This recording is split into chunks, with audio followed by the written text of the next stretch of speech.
Well, welcome everybody. Thank you again for joining us for another the Purdue Lecture Hall series. My name is Tommy Soares. I'm Assistant Director of the Purdue Institute of Inflammation, Immunology, and Infectious Disease. And it is my honor today of introducing you to Molly Yost, PhD candidate in the Department of Medicinal Chemistry and Molecular Pharmacology.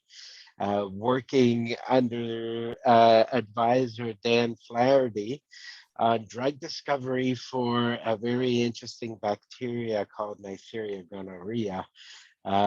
It is such a pleasure of having you on today, Molly. I am so interested in the work that you're doing, and we've had a chance to interact before, and I'm just very much looking forward to this talk. So without further ado, please take it away. All right. Thank you for that introduction. I appreciate it. So as you mentioned, I will be talking a little bit about how I got into research and what led me to Purdue University and to the MCMP department here. And then I will talk about what I do in the lab, what my research is, some of the research questions I have, and how I go about studying those questions to find the answers. So first, just to bring you up to speed about how I got to Purdue, I originally, back in high school, I thought I wanted to be a pharmacist. I thought it sounded like a really cool job. I wanted to be able to help people, and I was always interested in the pharmaceutical industry to some degree. So during my senior year of high school, I shadowed in a couple of different pharmacies, a couple hours a day throughout one of my last semesters at school. I would go to a pharmacy and watch the pharmacists just in their day-to-day life on the job. And I would do a little bit of pharmacy tech work to help fill prescriptions, things like that. And when it came time for me to apply to colleges, I thought, maybe I want to go down this pharmacy road, but I wasn't quite sure. So I applied to some colleges with pharmacy programs and some without as well. And the one school that I really liked it was Vassar College. So Vassar College is a small liberal arts school that does not have a pharmacy program. So I decided instead of pursuing a pre-pharmacy program or a 6-year pharmacy school, that I would go to Vassar instead. And I majored in chemistry, and I thought, okay, I will do 4 years at this college and get my degree in chemistry. And at the end of that, if I want to be a pharmacist, I can still go to pharmacy school. And if not, I will do something else with my chemistry degree. So that's what I did. I majored in chemistry, and I worked at another pharmacy for a summer. But then the following summer, I decided to stay on campus and do research in a chemistry lab with one of my professors.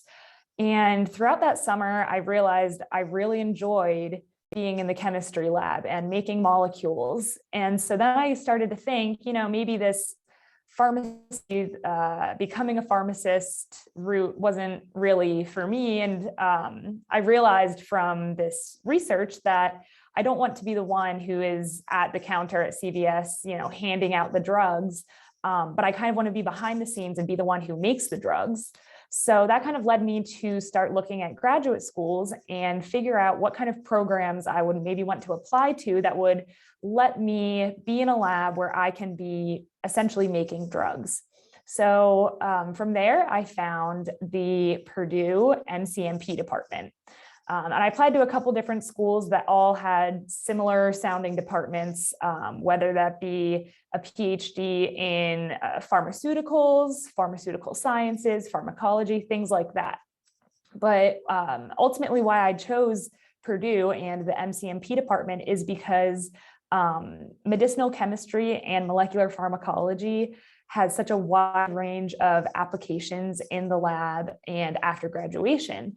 And the department specifically here has a lot of faculty and a lot of different areas of research. We have people who are studying viruses, bacteria. Some people do more chemistry work. Some do computer modeling or work with animal models or do research for cancer. So there were a lot of options at Purdue. And that's something that I really appreciated. And one of the reasons, like I mentioned, why I chose Purdue, because I wasn't quite sure what I wanted to do, but there were so many options here for me to explore. So once I got to Purdue, I did a couple rotations in a couple of different labs. And as mentioned before, I ended up in a lab where I could study the bacteria Neisseria gonorrhea and how to make a drug to treat the infection. So just to give a little background about what drug discovery really means, there are 4 main stages of drug discovery. And the first one is target identification. So once a lab or a professor, whoever is doing the research, decides what disease they want to target, for example, they want to figure out what target within that disease they want to go after. So in the case of my research, what I'll be talking about today is a protein called carbonic anhydrase. So for short, NGCA, which is specifically the carbonic anhydrase in Neisseria gonorrhea. And something else to think about for target identification is whether we want to activate the target. So do we want to increase the activity of the target, or do we want to inhibit it? And so in my case, for my target, I want to inhibit the NGCA so that it can no longer do its job. So in order for that, in order to kill the bacteria, I want to inhibit the activity of this protein. So specifically, as far as the drug discovery process goes, my research occurs in this second stage. So the drug discovery, as I mentioned. So this includes making molecules in the lab, just like you would in any sort of organic chemistry class you may have. And then I test the molecules in vitro, which means I'm not working in animals or in humans. I'm just working, I'm testing molecules somehow in a test tube, essentially, which I will get into. And then we have parameters to evaluate how effective these molecules are. And this is an iterative process that I do. So I will make molecules, I'll test them, see how good they are against my target, and then I will go back and make more molecules and repeat the process. So later on down the road, these molecules may go into animal models and eventually humans, which is part of drug development before eventually going into clinical use. So everything that I'll be mentioning today, my research specifically, will be in this drug discovery stage. So the reason that this research is important and something that I really liked about this research is I wanted to be able to directly make an impact on people's health. And gonorrhea is an urgent public health threat. So Neisseria gonorrhea causes the STI gonorrhea, and there are several complications that can arise if a gonococcal infection goes untreated. This includes pelvic inflammatory disease and disseminated gonococcal infection, where the bacteria spreads throughout the bloodstream and into the entire body. And gonorrhea is becoming more and more common in the US and worldwide. As you can see on the left here, from 2010 to 2019, there has been a pretty steady increase in reported cases of gonorrhea. And it is estimated that there are even more gonorrhea cases that go unreported because a lot of times people who are infected don't have any symptoms. So we don't really know how many people do have gonorrhea. But the biggest problem with having gonorrhea is drug resistance. So I'm sure you've heard about antibiotic resistance and how this is becoming a growing problem for many different bacterias. And what this slide shows essentially is that over time, there have been many different drugs used to treat gonorrhea. And for the most part, all of them have the gonorrhea, the bacteria has developed a resistance against these antibiotics. So that's kind of where I come in and where my research comes in. My main goal is to address this problem of antibiotic resistance. I want to make new drugs that the bacteria does not have a resistance for in order to treat the infection and kill the bacteria. So my two main research questions that I'll be talking about today is how can we make drugs that can be used to treat gonorrhea? And then how can we test these drugs to determine how effective they are and how effective they will be eventually in humans. So circling back to my target that I mentioned earlier is Neisseria gonorrhea carbonic anhydrase. And these proteins, carbonic anhydrases, are found in eukaryotes. So as humans, we have our own carbonic anhydrases. They also are in algae and bacteria. And these proteins are important for physiological processes. They maintain the pH in our cells. And they maintain carbon dioxide homeostasis. So proteins essentially help this reaction where we have carbon dioxide and water going to bicarbonate and a hydrogen proton. And so if we're able to stop this reaction from happening in Neisseria gonorrhea, the cells won't be able to survive and the infection won't be able to spread. So the way that this reaction works is that water is able to interact with this zinc ion.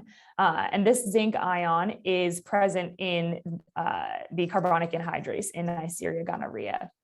And so in the presence of carbon dioxide, the carbon dioxide will interact with the zinc molecule and the water molecule to then produce this bicarbonate and this hydrogen proton. So this all occurs because of the interaction with this zinc ion. If we are able to block this zinc ion here, then the water won't be able to interact with it. And if the water and carbon dioxide can't interact with this zinc ion, the reaction cannot occur. So that is my main approach. I want to be able to inhibit or block this zinc ion so that this reaction doesn't happen inside the bacteria. So there are already drugs approved for humans. So these two drugs, ethoxyzolamide or EZM and acetazolamide or AZM, are used. They're already FDA approved and they target the human carbonic anhydrase. So this works inside humans to treat things like glaucoma and epilepsy. And as you can see here, this is a computer model of what it looks like when EZM and AZM are interacting with the zinc ion. And what you'll notice in both cases is that the same part of each drug interacts with the zinc molecule. So that is this SO2NH2, it's called a sulfonamide. And so when this sulfonamide in the drug interacts with the zinc ion, the protein is no longer able to do its job. So this is something that I adopted into my own research.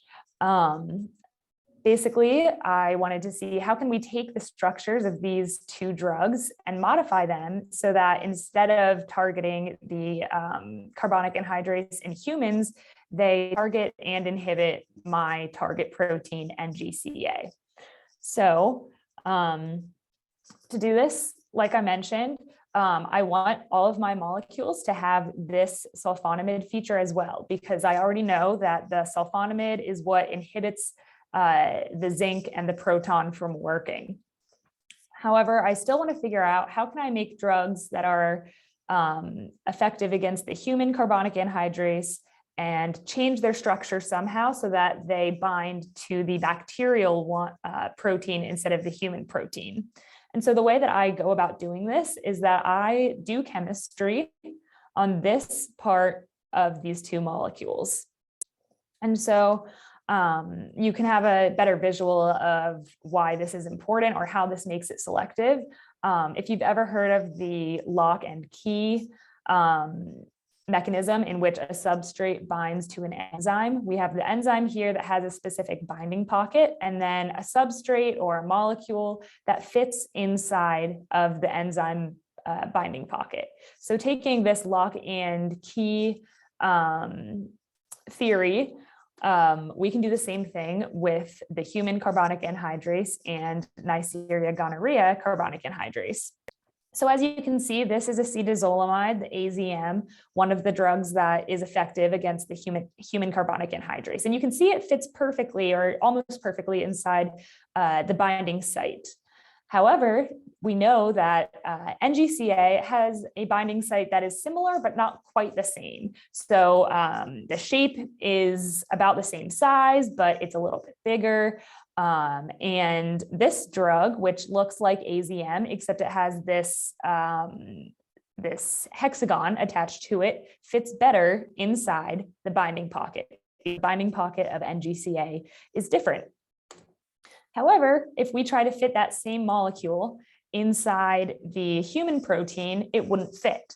So if we are able to find molecules that essentially fit very well inside the NGCA binding pocket, but do not fit well inside the human carbonic anhydrase binding pocket, we will be able to have a selectivity. We will be able to have drugs that bind and inhibit NGCA, but don't bind and inhibit the HCA.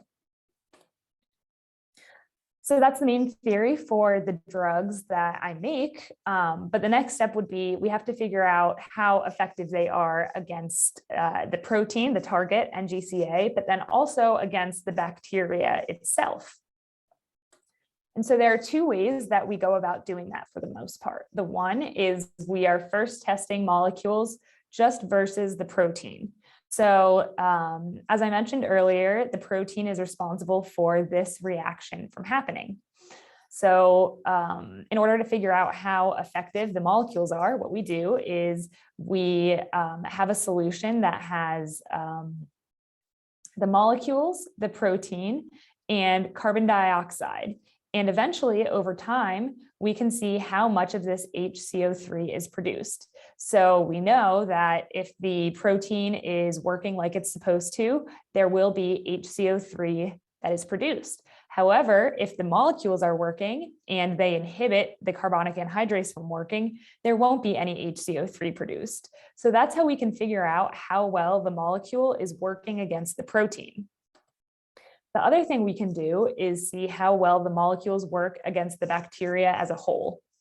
And so to do this, we grow bacteria and then we essentially mix the bacteria and the drug at different concentrations.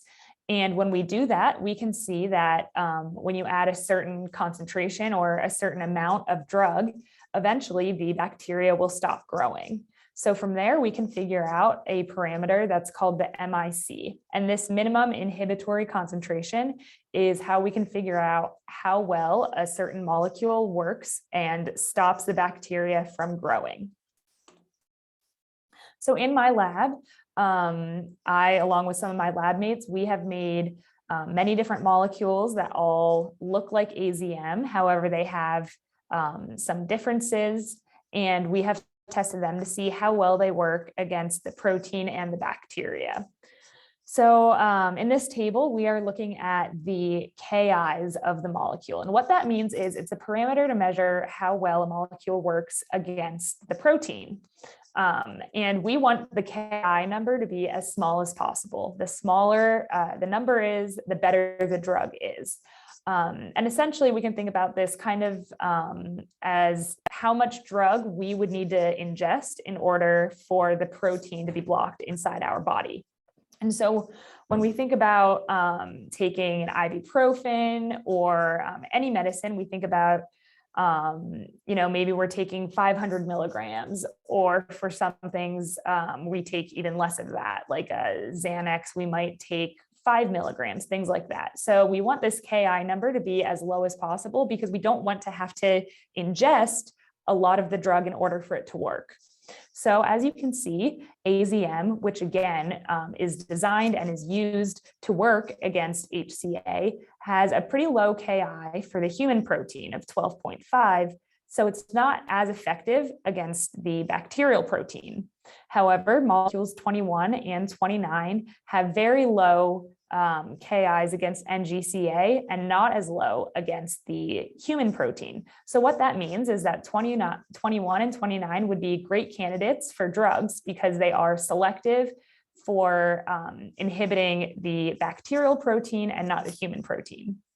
However, 40 and 48 have high KIs against NGCA and low KIs against the human carbonic anhydrase. So 40 and 48 essentially are not good candidates for drugs against Neisseria gonorrhea.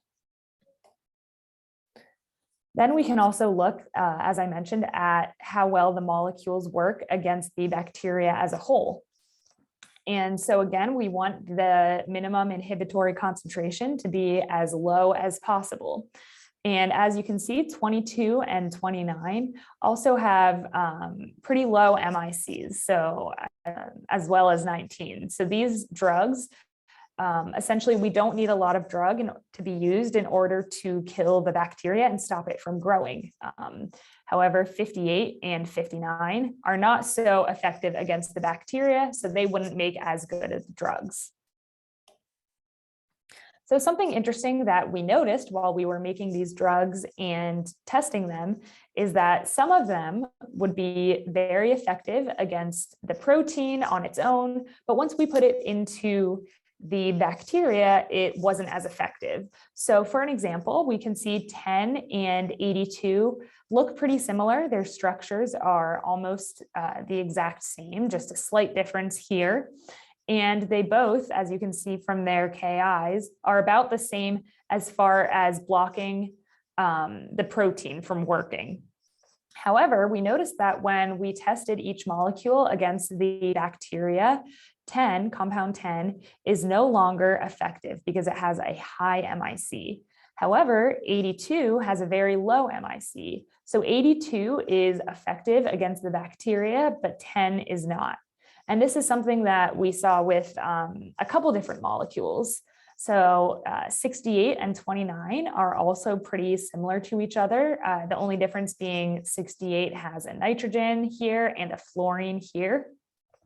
But again, what we saw is that 68 and 29 were both effective against the target protein, but 68 was not effective against the bacteria, where 29 was.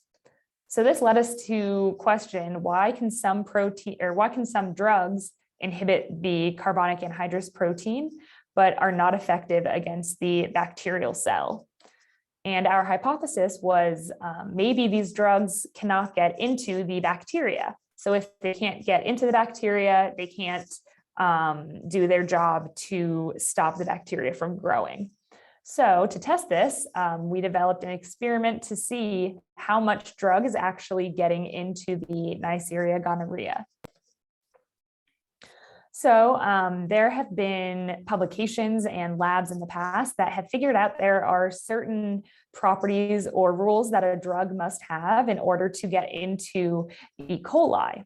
And so E. coli and gonorrhea are both gram-negative bacteria. So for a drug to get into the bacteria, it first has to pass through an outer membrane that has something called a porin. And this porin is essentially a tunnel that the drug has to get through. Once it gets through the porin, it still has to cross an inner membrane in order to reach the inside of the bacteria. So we know that there are certain properties that a drug must have in order to effectively get into E. coli. However, it is not known if there are rules or properties that a drug must have to accumulate inside the bacteria that I'm studying, Neisseria gonorrhea. However, it is known that the tunnel between E. coli and gonorrhea is different. So from there, we had a hypothesis that any molecule that can get through E. coli and enter the bacteria doesn't necessarily mean it can get into Neisseria gonorrhea. So we wanted to figure out, how can we predict or make rules for drugs to be able to tell if a drug can get into the gonorrhea in order to do its job? So this, from here, we developed an experiment called an accumulation assay, in which we were going to be able to measure how much drug actually accumulates in the bacteria. So to do this, we would grow Neisseria gonorrhea, and then we would add our molecule or our drug into this test tube that has the bacteria in it. From there, we would allow it to incubate in order to give the drug time to enter the bacteria. And then we centrifuge it, which means that we take this test tube and we spin it very quickly. And what that does is allow us to separate any drug that is inside the bacteria from any drug that is outside the bacteria. We then get rid of any drug that did not accumulate, and then we break apart the bacteria, or we lyse it. So from there, we are able to spin or centrifuge the bacteria again. And from there, any drug that was inside of the bacteria is now in this upper layer. So what we can do with that is put it on a machine called an LC-MS. And what that does is it allows us to quantify how much drug was actually inside the bacteria. So from there, we could figure out essentially if a drug very easily got inside the bacterial cell, or whether it was unable to penetrate the outer membrane and the inner membrane to get inside and do its job. So some preliminary results from this assay, this experiment that we developed. As you can see, over time, AZM does not accumulate very much inside Neisseria gonorrhea. However, on the other hand, EZM, this molecule, does have high accumulation. So what that means is that EZM, when we put that inside the test tube with the bacteria, a lot of the drug was getting inside Neisseria gonorrhea so that it could work. However, we did not see the same thing with AZM.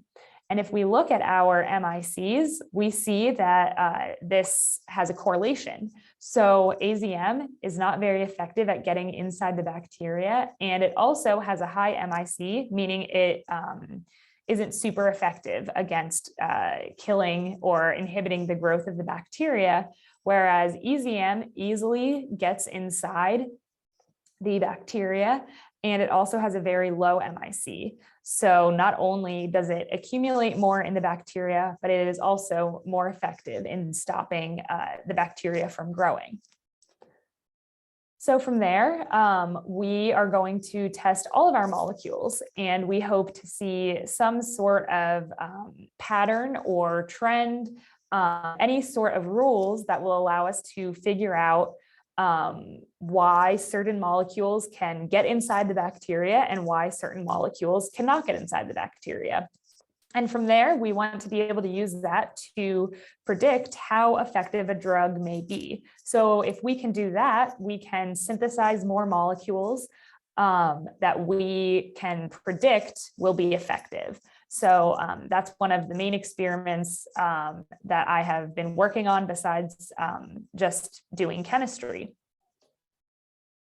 Another experiment that I've been looking at, another way to assess how effective or how good our molecules are against the protein, is to figure out how quickly drugs bind to the NGCA, so how quickly it gets to that zinc ion, and then how long it stays there before it dissociates and leaves the zinc ion in the protein. So to do this, I do a method called surface plasmon resonance, or SPR. And so the way that this works is we have a little chip here that essentially we can attach our protein to. So I attach the protein to this chip that then goes inside this SPR machine, this instrument. And essentially what's happening inside the instrument is we take our drug that we want to test and we see how quickly it binds to the protein. And from there, we get a value called the K-on. And like I said, the K-on is a parameter that measures how quickly the molecule binds. So we want a favorable drug to have a small K-on. We want it to quickly bind to the molecule. Then we can also look at how quickly the molecules leave the protein, as I mentioned. So that gives us a K-off, how quickly the molecule dissociates. So we hope that the molecule stays bound to the protein for a while so that it can inhibit the protein and stop NGCA from doing its job for as long as possible. And from there, we get curves that look like this. And essentially, we can get this measurement of a KD. And a KD measures the binding or the affinity of a molecule. So this is another way that we are able to test how good our molecules are against the protein itself. We want to be able to find molecules that have very good binding against the protein so that it is able to inhibit the protein from doing its job for as long as possible and as quickly as possible. So in conclusion, essentially what I do in the lab is I make molecules that are potent against the bacterial protein NGCA. And then some of these molecules are also potent against the bacteria itself. So they have great antibacterial effects so that the bacteria cannot continue to grow and spread infection. And a lot of these molecules are also selective for NGCA. So they are more likely to bind and inhibit the protein of the bacteria instead of the proteins that we have as humans. Essentially, we are also looking at accumulation in the drug or in the bacteria to figure out how much drug can get inside the bacteria. And then lastly, we use SPR to analyze how quickly the molecules associate and bind to the protein, and then how long it takes for the molecules to dissociate from the protein. So that's essentially what I am doing in the lab every day. If there are any questions about figuring out, what you want to study in college or graduate school, if you have any more questions about what a medicinal chemist does or what they can do, feel free to reach out to me. Here's my email. And I'd be happy to answer any questions that you may have about my research, research in general, any chemistry questions, anything like that. I would be happy to answer. Awesome. Thank you so much, Molly. That welcome. Was great talk, and so interesting. What a wonderful journey. I have a few questions. I hope you don't mind if I do ask, and I'll open it also to Robin if she has any questions. I was very interested, obviously, in the science part, and it's so cool to see this aspect of drug discovery, which is at a university. I think most people think that drug discovery happens in a big company like Merck and Pfizer and Lilly and Moderna. They might have heard these names more recently, but it's incredible the work that you're doing at the university to maybe, tease apart what really we should be investing. Do you have any idea? Let's say you figure out it's some derivative of EZM. Do you have any idea what needs to, how much more research would need to take place before we can deliver this new drug to a patient in the hospital? Sure. So I can kind of go back to this slide as far as the stages go. Something that is very fortunate about the kind of research model that I'm using is that a lot of times, as you can see in the drug discovery phase, you have to do tests for toxicity and safety, and then also more trials. You may think of, a drug trial, things like that, in the clinic with humans as well. So one of the advantages of using EZM and AZM is that we already know that they are pretty safe. They don't have high toxicity. They can be given out to people in large doses without any side effects. So whereas some drugs, sometimes in a lab at a university or in a company, a drug may work great against the bacteria or the illness, whatever it may be. But once it gets into humans, it has terrible side effects. So although we would still, we would have to work with collaborators who do animal tests to see if it's a drug derivative that I make is safe against an animal before eventually getting to see if it's safe against humans. We do hypothesize that our molecule would be generally safe and have low toxicity. So that's an advantage about using these drug scaffolds that are already being used against humans. Other things that we have to think about is the solubility of a molecule, other properties to make sure, again, that once it gets inside a body, it's able to still do its job. So that is something that we have to eventually figure out. And there are tests that we would have to do, or we would send the drug to collaborators who would do that in order to figure out if the drug gets ingested, will it be metabolized, for example, or will it still be able to reach the bacteria once it's inside an infected human? Yeah, and definitely a lot to consider. I think you paint a very broad picture of options and follow-up experimentation that needs to take place to make sure that the drug is effective enough and not toxic, or not doesn't cause collateral damage to other tissues or other unintended consequences of that. I would like the audience to understand that it takes, I mean, you're doing your PhD, and that takes about 5 to 6 years if you're really good and diligent, but it takes, my gosh, to develop a drug from the beginning.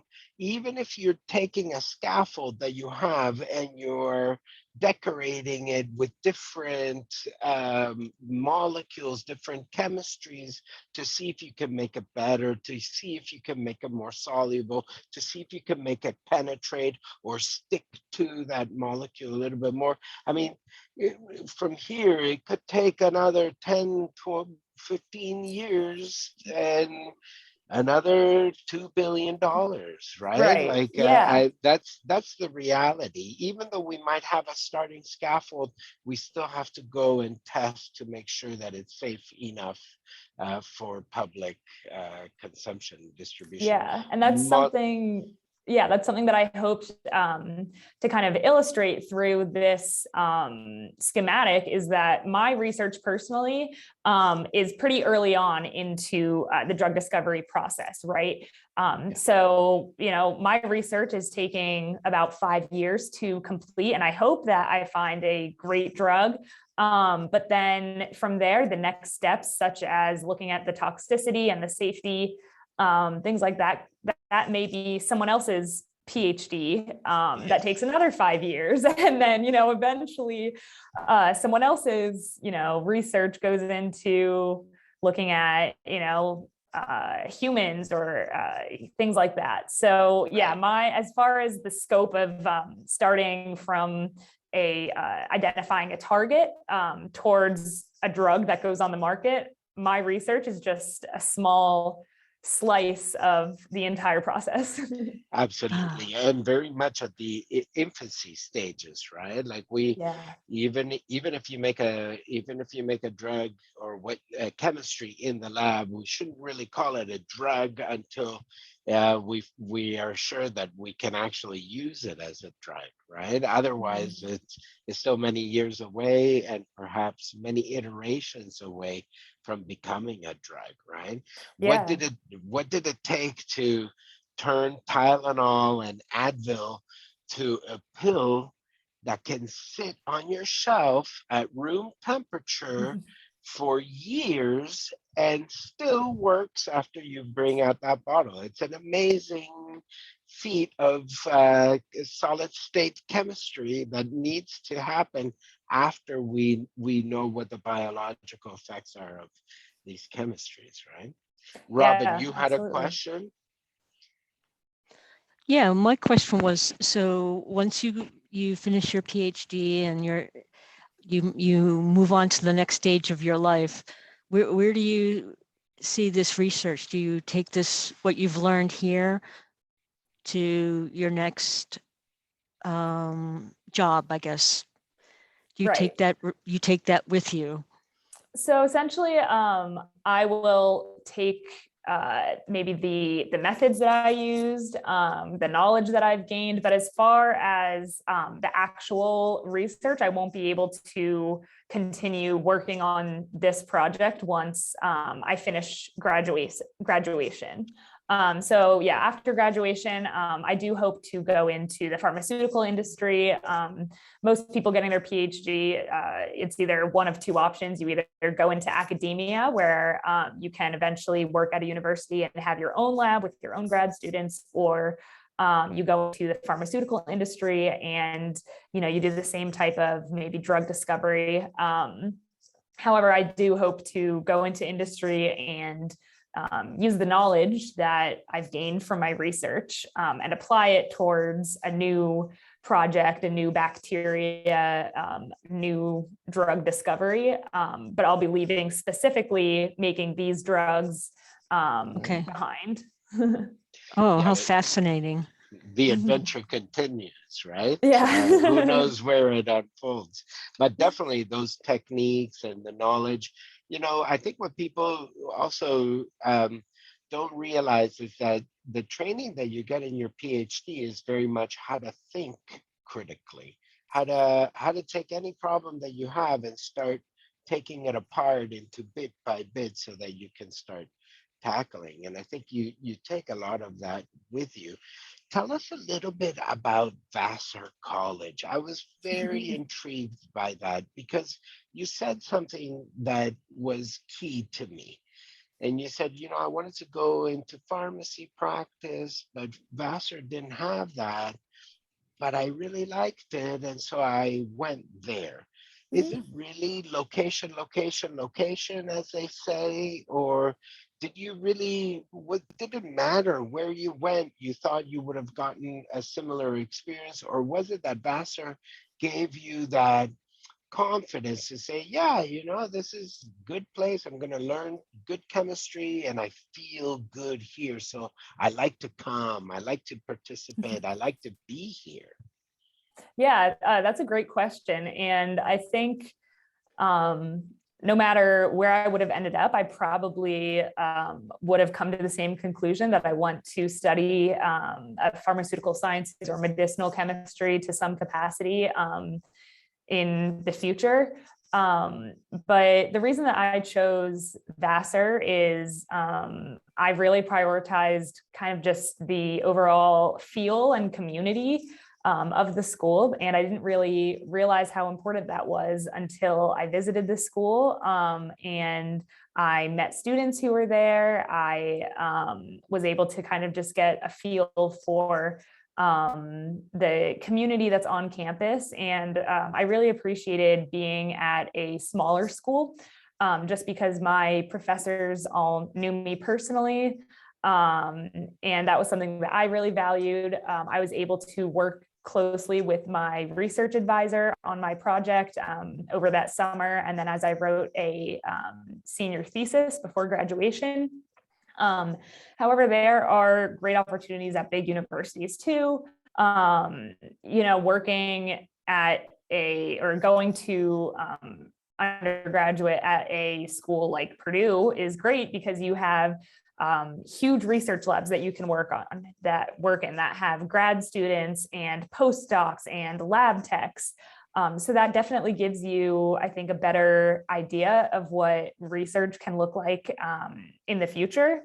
But for me, my research, I only had other undergraduate students and the research advisor, my professor, who was in the lab with me. So I think there's advantages and disadvantages to small schools and big schools. Kind of just depends, what you're after, what is a priority to you.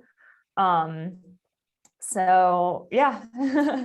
That's great. And I totally agree with you. You have to feel comfortable with your situation. Otherwise, it's difficult to want to participate and want to do things. Molly, If somebody wanted to get started with research in their undergrad, let's say they got to Purdue or any other university and they wanted to start, what would you recommend that they do to get going?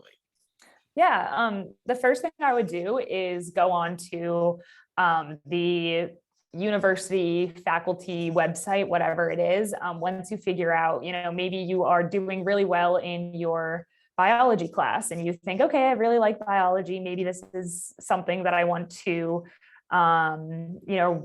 look into pursuing in the future. It could be as easy as going onto the biology department website and just reading through the list of faculty members and seeing what specifically each faculty member specializes in. And once you do that, you can just reach out to a couple of professors, email them, ask them if they are willing to talk to you more about their research, where you can ask questions and ask if they are looking for undergraduate researchers to be in the lab.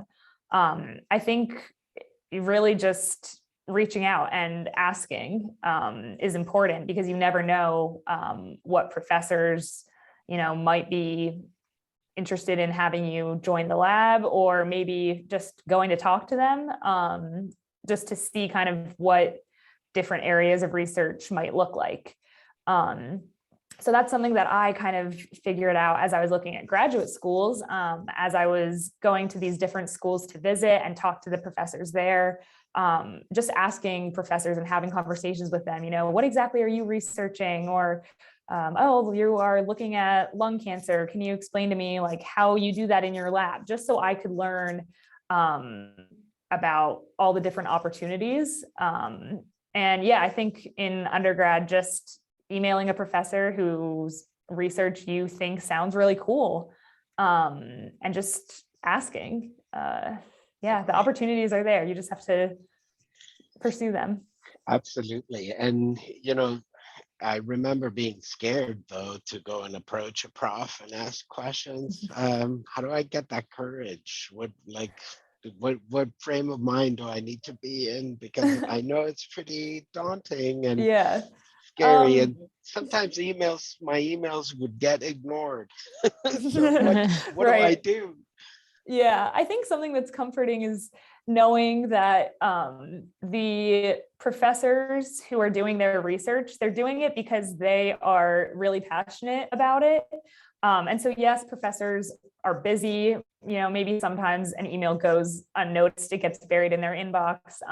So I think there's no harm in, reaching out again. And just something that I learned is that since they're very excited about their research and their science, they want people who feel the same way. So even if you don't have the experience, even if you've never worked in a lab before, even if you don't even know, how to do a single chemical reaction, they want to see that enthusiasm and the same passion that they have for their research. So I think just showing interest. And I found that a lot of times professors, if you show engagement and interest, they will be more than happy to talk about this thing that they are passionate about. So yeah. No doubt, no doubt. Ask questions, right? Ask lots of questions and show that interest.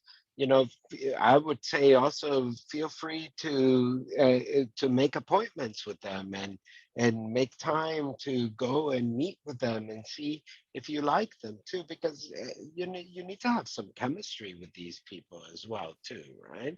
Meaning, like you need to like them and they need to like you. It needs to be a mutual agreement there. Yes, showing interest is good, but there needs to be a good camaraderie there so that there's good communication and that there is trust and a great relationship that is formed there.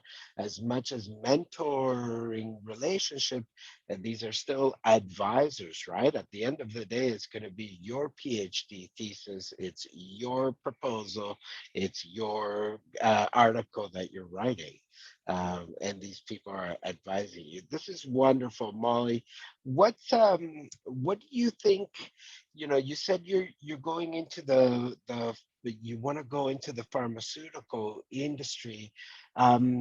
how are you going to approach that as you move now? I know you're totally focused on your thesis now, and you're totally focused on maybe getting some publications underway. How do you then transition to start looking for a job in pharmaceutical industry? Do you have some leads already that you're looking, or is this something that you're still thinking about and planning? Yeah, this is something that I'm still thinking about and trying to figure out, yeah, where exactly my journey will take me next. I think something that I've been trying to make more of an effort to do is just find opportunities to talk to people about their experiences. So for example, a couple weeks ago, there were three employees of a company who were visiting Purdue's campus to talk to a professor and meet with them about a piece of equipment that the professor was using or a study that they were doing. I'm not exactly sure. But since these employees from the pharmaceutical industry were on campus, the professor that they were meeting with asked if they would be willing to talk to grad students about what they do, just to give some insight. And so I went to that talk, and it was really informative, and just, it was really nice to just hear from these employees in the industry, how they got there, and just to hear their experiences. So I think just trying to build a network of people and take advantages of opportunities. Anytime there's, a visitor on campus or a seminar of a speaker that sounds really interesting to me, just going to that. And there's the career development office as well that always has talks and seminars and visitors coming. So just taking opportunities like that to try to figure out, maybe what type of company I would want to go to, would I want to go to a big biotech company or a small startup, things like that. So as of now, I'm not really sure where exactly I'll end up, trying to keep my options open and learn a little bit more about, again, like the environment that I want to be in. Definitely. So neat. Molly, I want to thank you so much for taking time to speak to us today. Tell us a little bit about your story, letting us peer into your life a little bit, and tell us a little bit about your ambition and where you want to go with your career. It's very exciting to meet somebody like you that has a lot going and is really one of our science heroes here at Purdue. So thank you so much for Thank taking you. time to Yeah, speak thank to us you. at the Purdue Lecture Hall series, and best wishes to you and your research. And again, I hope that we can stay in touch and follow your trajectory as you move through your career, and we watch you succeed in your next steps. So thanks again. Yeah, thank you so Thank you. much.